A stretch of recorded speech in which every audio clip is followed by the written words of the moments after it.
أشهد أن محمدا رسول الله.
لا إله إلا الله.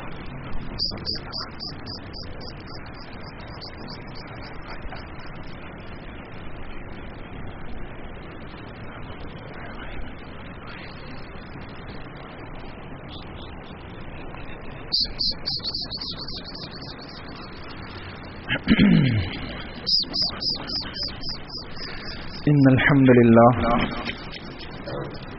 نحمده ونستعينه ونستغفره ونعوذ بالله من شرور أنفسنا ومن سيئات أعمالنا. من يهده الله فلا مضل له ومن يضلل فلا هادي له. وأشهد أن لا إله إلا الله وحده لا شريك له وأشهد أن محمدا عبده ورسوله. أما بعد فإن خير الحديث كتاب الله وخير الهدي هدي محمد صلى الله عليه وسلم وشر الأمور محدثاتها وكل محدثة بدعة وكل بدعة ضلالة وكل ضلالة في النار. وقال الله تعالى في كتابه المجيد بعد أعوذ بالله من الشيطان الرجيم بسم الله الرحمن الرحيم يا أيها الذين آمنوا أطيعوا الله وأطيعوا الرسول ولا تبطلوا أعمالكم. تمام قسم کی حمد و ثنا کبریائی بڑائی اللہ وحدہ لا شریک کے لیے لائق و زیبا ہے. سبحان اللہ بحمدہ سبحان اللہ العظیم. انگنت درد و سلام ہو انبیاء کی مقدس جماعت پر، خصوصاً سید المرسلین رحمت للعالمین آمنہ کے لال جناب محمد رسول اللہ صلی اللہ علیہ وسلم کی ذات گرامی پر. اللہم صلی علی محمد وعلی آل محمد کما صلیت علی ابراہیم وعلی آل ابراہیم انک حمید مجید. اللہم بارک علی محمد وعلی آل محمد کما بارکت علی ابراہیم وعلی آل ابراہیم انک حمید مجید. محترم سامعین، اسلام کے تمام اعمال جن کو ہم بطور نیکی اور اللہ کی رضا کے لیے انجام دیتے ہیں، ان سب کا دار و مدار دو چیزوں پہ ہے. ایک اللہ کی کتاب کے اوپر اور دوسرا محمد عربی صلی اللہ علیہ وسلم کے فرمان کے اوپر. یعنی اگر آپ کے اعمال چاہے وہ عمل چھوٹا ہو یا بڑا ہو، اس کی بنیاد کتاب و سنت کے اوپر ہے، اللہ اور اس کے رسول کی اطاعت کے اوپر ہے، تو وہ عمل آپ کا اللہ کے نزدیک قابل قبول ہے۔ اللہ نے کتاب اللہ کے اندر متعدد مقامات پہ اس کا تذکرہ مختلف انداز سے کیا ہے۔ ایک آیت کریمہ جو خطبہ مسنونہ کے ساتھ آپ کے سامنے پڑھی گئی، یا ایھا الذین آمنوا اطیعوا اللہ واطیعوا الرسول ولا تبطلوا اعمالکم، اے ایمان والو اللہ کی اطاعت کرو، اس کے رسول کی اطاعت کرو اور اپنے عملوں کو ضائع نہ کرو۔ معلوم پڑا کہ اللہ اس کے رسول کی اطاعت سے اگر اعمال ہٹ جائے تو ضائع ہو جائیں گے، باطل ہو جائیں گے، اللہ کے نزدیک اس کی کوئی حیثیت نہیں ہوگی۔ تو بنیادی طور پہ کیا چیز معلوم پڑی کہ کوئی بھی عمل کتاب و سنت کے موافقت میں انجام دیا جائے گا، دین کا کوئی بھی عمل کتاب و سنت کی موافقت میں کیا جائے گا۔ آج انشاءاللہ ایک ایسے ہی عمل کے سلسلے میں آپ کے سامنے قرآن و حدیث کی روشنی میں چند باتیں رکھنی ہیں، یا یہ سمجھ جائیے کہ اس کا مکمل طریقہ رکھنے کی کوشش کی جائے گی، کیونکہ ہمارے علاقے سے کچھ لوگ عمرہ کے لیے جا گئے اور یہ گزارشات بھی آئی ہے کہ ہمیں طریقہ بتا دیا جائے۔ تو جو لوگ جا گئے ہیں ان کے لیے اس آیت کریمہ کے مطابق عمل کرنے کا ذریعہ ہے، اور جو نہیں جا رہے ہیں ان کے لیے علم ہے کہ اگر فیوچر میں وہ جائے، اللہ ہم سب کو توفیق دے، موقع دے، اور اگر ہم وہاں پہنچے تو یہ چیزیں ہمارے سامنے ہوں تاکہ ہم اس کے مطابق عمل کر سکیں۔ اللہ سے دعا ہے کہ جو باتیں کہی اور سنی جائے اللہ ہم سب کو اس کے مطابق عمل کی توفیق عطا فرمائے، اور حق بات کہنے اور سننے اور اس کو قبول کرنے کی توفیق عطا فرمائے۔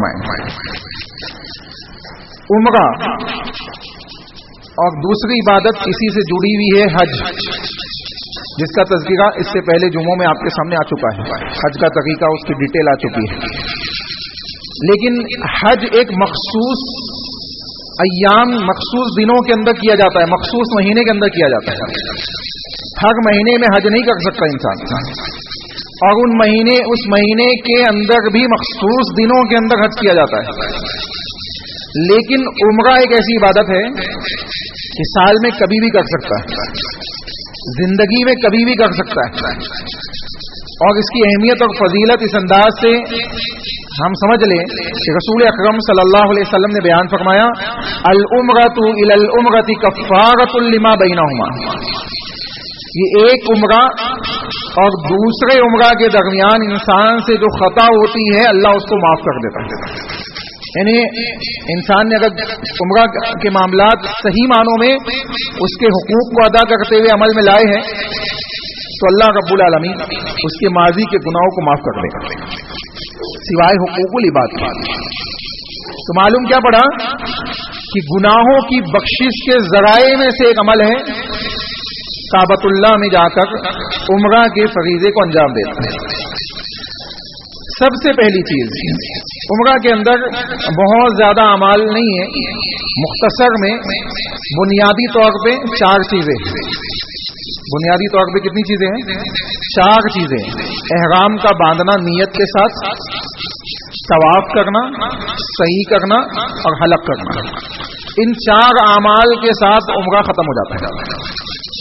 اور جب یہاں سے انسان جاتا ہے تو وہاں پہنچنے کے بعد یہ 4 کام اس کے ایک ہی دن میں مکمل ہو جاتے ہیں۔ تو یہ کیفیت ہے، یہ مختصر سا خاکہ ہے، لیکن اس کو ہم تفصیلاً سمجھیں تاکہ ہمیں مکمل طریقے سے بات سمجھ میں آئے۔ سب سے پہلی چیز ہے احرام کا باندھنا۔ احرام کسے کہتے ہیں؟ مردوں کے لیے دیکھیں تھوڑا خشک موضوع ہے، کیونکہ یہ خطبے کا موضوع نہیں ہوتا ہے، عام طور پہ یہ خطبے کا موضوع نہیں ہوتا ہے، اس کو باضابطہ پروجیکٹر لگا کے سمجھایا جاتا ہے، چونکہ اتنا وقت نہیں ہے اور 1-2 دن ہی میں لوگوں کی فلائٹس ہے، تو جمعہ کا موقع آپ کے لیے رکھا گیا تاکہ ہم اس کو جان لیں اور سمجھ لیں۔ تو سب سے پہلی چیز کیا ہے؟ احرام کا باندھنا. انسان احرام باندھنا چاہتا ہے تو احرام مردوں کے لیے مختلف ہے، خواتین کے لیے مختلف ہے. خواتین کا احرام کیا ہے؟ ان کے اپنے کپڑوں کے اندر جو انہوں نے پہنا ہوا ہے بہت زیادہ بھڑکیلے نہ ہو، نارمل جو کپڑے خواتین پہنتی ہے مائل کرنے والے نہ ہو، ایسے کپڑے نہ ہو کہ لوگوں کی نگاہیں اس کی طرف مائل ہو. سادے سمپل کپڑے پہنے اور اسی میں احرام کی نیت کر لے، حجاب کے ساتھ اس کا احرام ہو جائے گا. احرام وہی اس کا ہے. لیکن مردوں کا احرام مختلف ہے. ہم احرام میں سلے ہوئے کپڑے نہیں پہن سکتے، کوئی بھی سلا ہوا کپڑا ہمیں نہیں پہننا ہے. یعنی دو تہبند ہوں گے، ایک نیچے باندھا جائے گا جیسے لنگی ہوتی ہے نا، ایک سلی ہوئی لنگی ہوتی ہے. لیکن جب بازار سے آپ لنگی لاتے ہیں تو وہ سلی ہوئی نہیں ہوتی ہے، وہ کھلی ہوئی ہوتی ہے. اس کو انسان گھر میں لا کے سل لیتا ہے. تو اسی طریقے کا ایک کپڑا جو نیچے باندھا جائے گا تہبند کی شکل میں، اور ایک کپڑا جو اوپر والی باڈی پہ ڈالا جائے گا. یہ دو تہبند ہوں گے، دو کپڑے ہوں گے. اس کے علاوہ نہ بنیان ہوگی، نہ انڈر ویئر ہوگی، نہ دیگر کوئی کپڑا ہوگا. یعنی دو سلے ہوئے، دو بغیر سلے ہوئے کپڑے تہبند کی شکل میں انسان باندھے گا. یہ احرام کہلاتا ہے. یہ احرام کہلاتا ہے. اور یہ مخصوص کپڑا ہے حج اور عمرہ کے لیے، حج اور عمرہ کے لیے. اب اس میں ایک چیز اور ہے کہ کیا سفید ہی ہونا چاہیے یا کسی دوسرے کلر کا بھی اگر احرام بندہ باندھ لے تو کیا اس کا عمرہ یا حج ہوگا کہ نہیں ہوگا؟ اس میں کوئی حرج کی بات نہیں ہے. البتہ بہتر یہی ہے کہ سفید باندھے. کیوں؟ کیونکہ سفید کے اندر سادگی ہے. اور اللہ کے نبی صلی اللہ علیہ وسلم کو بھی ہم دیکھتے ہیں کہ اللہ کے نبی صلی اللہ علیہ وسلم نے سفید کپڑوں کو ترجیح دی. تو معلوم پڑ رہا ہے کہ سفید کپڑا ہو زیادہ بہتر ہے. انسان کو چاہیے کہ اس کا اہتمام کرے. اب دیکھیں چند چیزیں ہیں، سنتے چلے انشاءاللہ. مختصر وقت ہے کیونکہ اور ہمیں کئی باتیں سننی ہیں. سب سے پہلی چیز احرام کے لیے غسل کرنا ہے. اور غسل سے پہلے اگر کوئی اضافی بال ہے، بغل کے بال ہے، زیر ناف کے بال ہے، یا سر کے بال انسان کٹوانا چاہتا ہے، یعنی جس کو کاٹنے کی اجازت ہے، جن بالوں کو کاٹنے کی اجازت ہے یا جن بالوں کو کاٹنے کا حکم ہے، دونوں الگ چیزیں. ایک ہے اجازت، سر کے بال کاٹنے کی اجازت ہے نا ہم کاٹ سکتے ہیں، اور بغل اور زیر ناف کے بال کاٹنے کا حکم ہے. یہ کاٹنا ہی کاٹنا ہے. بہت زیادہ دنوں تک اس کو چھوڑ نہیں سکتے آپ، یہ تو معاملات گندگی والے ہو جائیں گے. اس کی اجازت نہیں ہے. دوسری قوموں میں آپ دیکھیں اجازت ہی نہیں ہے کاٹنے کی، زندگی بھر ہاتھ نہیں لگاتے. تو اسلام اس کی اجازت نہیں دے گا. اسلام صاف صفائی اور طہارت والا دین ہے. چنانچہ ہمیں کیا آرڈر دیا گیا کہ بغل اور زیر ناف کی ہم صفائی کرتے گئے. تو اسی طریقے سے عمرہ یا حج سے پہلے بھی کیا کریں، جب احرام باندھنے کا بندہ نیت کرے تو اس کو چاہیے کہ وہ ان اضافی بالوں کو صاف کر لے اور اس کے ساتھ غسل کر لے. غسل کریں اور غسل کرنے کے بعد اگر وہ خوشبو لگانا چاہتا ہے، خوشبو کوئی انسان لگانا چاہتا ہے تو اپنی باڈی پہ لگائے، احرام پہ نہ لگائے. خوشبو کہاں لگائے؟ باڈی پہ لگائے، احرام پہ نہ لگائے. احرام پہ خوشبو لگانا ثابت نہیں ہے رسول اکرم صلی اللہ علیہ وسلم سے.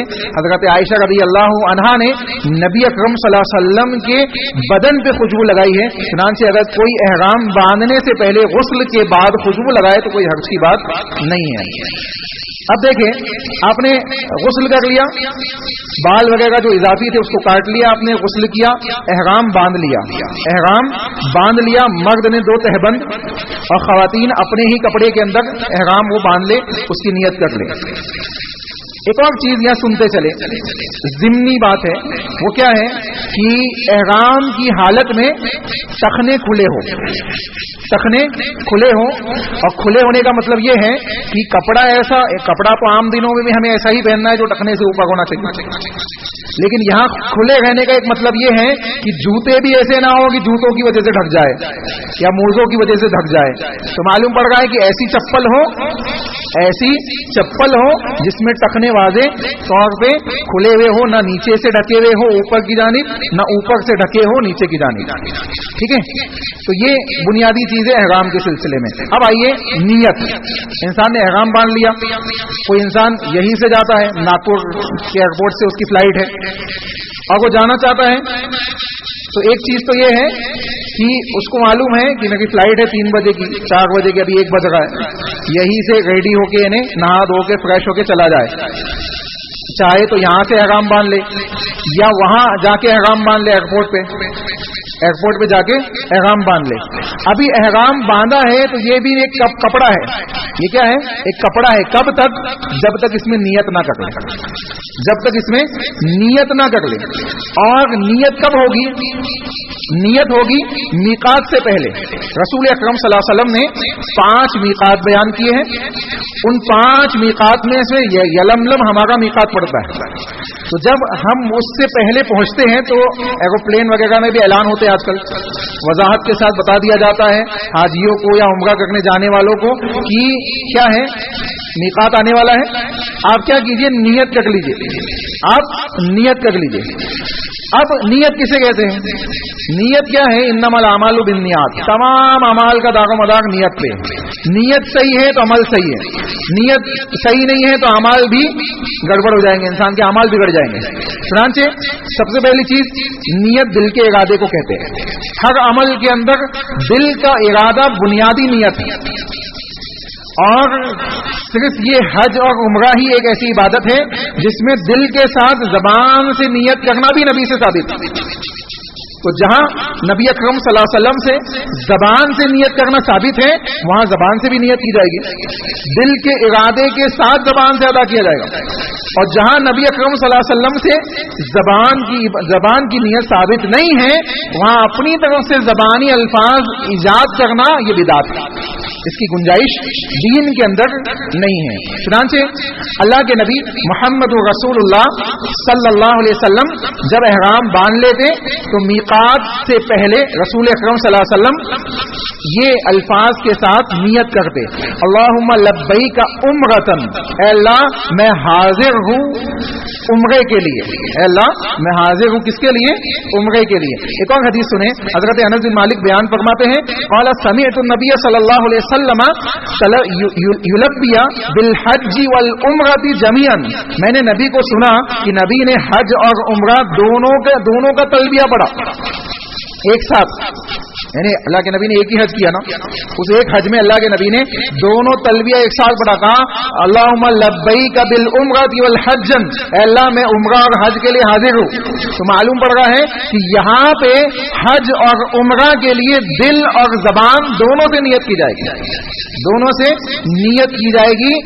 اب آپ نے احرام باندھ لیا، ایئرپورٹ سے نکل گئے، میقات سے پہلے آپ نے نیت بھی کر لی، دل اور زبان سے آپ نے ان الفاظ کو ادا کر دیا، اللہم لبیک، اللہم لبیک بالعمرۃ، اے اللہ میں حاضر ہوں عمرہ کے لیے. یہ اعلان آپ نے کیا اللہ رب العالمین کے حضور میں، آپ عمرہ کے لیے اپنی نیت کے ساتھ حاضر ہو گئے. اب احرام کے جو لوازمات ہیں وہ آپ کے اوپر کیا ہو گئے؟ کمپلسری ہو گئے، یہاں تک کہ آپ کا عمرہ مکمل نہ ہو جائے. ٹھیک ہے، اب دیکھیں تو پہلی چیز کیا ہوئی؟ احرام کا باندھنا نیت کے ساتھ. دوسری چیز انسان تلبیہ پکارے کثرت سے. احرام کی حالت میں جب نیت آپ کر لے تو کثرت سے تلبیہ پکارے. تلبیہ کے الفاظ کیا ہیں؟ لبیک اللہم لبیک، لبیک لا شریک لک لبیک، ان الحمد والنعمت لک والملک لا شریک لک. رسول اکرم صلی اللہ علیہ وسلم بیان فرماتے ہیں کہ جب انسان تلبیہ پڑھتا ہے تو اس کی اہمیت اور فضیلت کا اندازہ لگائے. جب انسان تلبیہ پڑھتا ہے یہ اپنے ان الفاظ کو دوہراتا ہے، مسلسل دوہراتا ہے. اور حج اور عمرہ کے اندر اللہ کو سب سے زیادہ محبوب الفاظوں میں سے یہ الفاظ ہے کہ ان الفاظ کو کثرت کے ساتھ بندہ پڑھے اور بلند آواز سے پڑھے. خواتین آہستہ آواز سے پڑھے اور مرد بلند آواز سے پڑھے.